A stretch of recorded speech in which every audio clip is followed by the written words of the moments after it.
본인이 단순한 투약뿐만이 아니라 판매 그리고 유통하는 정황까지 확인이 되었다면 기소유예를 받을 가능성이 매우 낮아지게 될 것입니다. 안녕하세요. 검사 출신 형사 전문 변호사 임성열입니다. 사건에 대해서 검사가 판단을 할 때 기소유예를 내릴 수 있는지 없는지 그 해당 조건이 있습니다. 하지만 오늘 설명드릴 조건에 대해서 어느 한 가지라도 없게 된다면 변호사의 선임은 필수일 것입니다. 첫 번째, 어떠한 투약했는지가 매우 중요합니다. 기소유예 조건에서 가장 먼저 보는 것이 바로 종류이기 때문입니다. 상대적으로 그 중독성과 위험성이 낮은 경우에는 다른 마약에 비해서는 그 기소유예 가능성이 좀 더 높지만 그 중독성과 위험성이 매우 높은 대해서는 다른 사건에 비해서 그 기소유예를 받을 확률이 매우 낮아지게 됩니다. 두 번째는 본인이 단순히 투약을 하였는지 아니면 여기서 그치지 않고 판매 그리고 유통에 관여하였는지 여부가 중요합니다. 수사기관은 투약에 대해서는 전체 사건에 대해서 하나의 빙산의 일각이다 라고 보게 되어 있습니다. 어디에서 공급을 받았는지 어디에서 구매했는지 매우 중요하게 봅니다. 본인의 텔레그램 거래 내역, 금융기관, 가상화폐를 댄다면 그 지갑, 그 연결 주소 이와 같은 점을 중점적으로 매우 살펴보게 되는데요. 본인이 단순한 투약뿐만이 아니라 판매 그리고 유통하는 정황까지 확인이 되었다면 기소유예를 받을 가능성이 매우 낮아지게 될 것입니다. 세 번째로 단순 투약 사건에 해당한다면 투약이 일회성인가 아니면 매우 중독되어 있는지 여부를 중점적으로 보게 될 것입니다. 본인이 호기심에 순간적으로 1회 투약을 하였다면 여기에 대해서 여러 가지 양형, 사유, 사건 경위를 입증하게 된다면 기소유예를 받을 가능성이 매우 높아지게 됩니다. 그렇지만 다수의 거래 내역과 판매 내역이 확인된다면 상습 투약으로 판단되어 기소유예 가능성이 낮아지게 됩니다. 따라서 투약하게 된 이유와 당시의 상황, 사건 경위에 대해서 솔직하게 말하는 것이 매우 중요한데 호기심에 단순히 저 2대만 투약했어요. 단 그날 한 번 딱 2번만 했어요.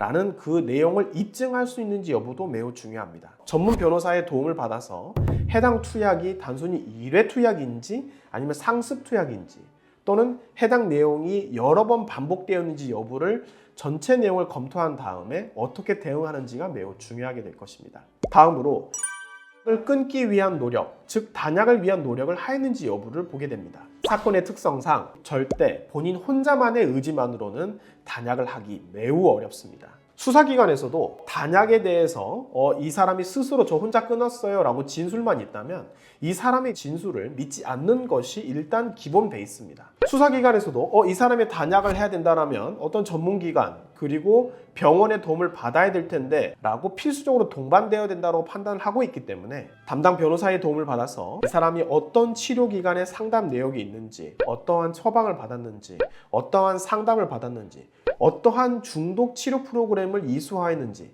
위와 같은 내용을 충분히 자료를 입증해서 제출을 한다면 거기에 대해서 수사기관으로부터 긍정적인 평가를 받을 수 있습니다. 다섯 번째로 본인의 가족과 그리고 사회적인 유대관계가 매우 돈독한지 여부를 확인하게 됩니다. 무엇보다 단약을 하는 것이 매우 중요하기 때문에 본인을 뒷받침해 줄 수 있는 가족의 존재 그리고 본인이 소속되어 있는 사회적 관계에 대해서 살펴보게 되어 있습니다. 이 수사기관은 이러한 환경이 재범을 막아줄 수 있다라고 보고 있기 때문입니다. 이와 같은 과정에서는 직장의 재직증명서나 그리고 가족들의 탄원서를 제출받는 것이 분명히 기소유예에 도움이 됩니다. 마지막으로 본인이 이 사건 범행에 대해서 인정을 하고 있는지 그리고 여기에서 진정으로 반성하고 있는지 여부를 살펴보게 되어 있습니다.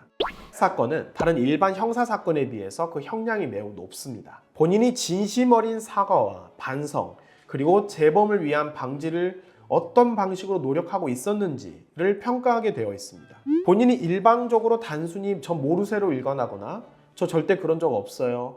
저 가상화폐도 그냥 투자한 겁니다. 라고 전혀 반성하지 않는 모습을 보여준다면 재범 가능성이 높다라고 수사기관에서 판단을 할 것입니다. 따라서 치료 프로그램을 이수하였다는 이력을 제출하고 반성문 그리고 재발방지 계획서를 제출하는 방법을 통해서 본인이 실제 이 사건을 명확하게 인정하는 범위에 대해서 확실하게 반성하고 더 이상 재범을 하지 않겠습니다 라는 점을 수사기관에 보여줘야 하는 것입니다.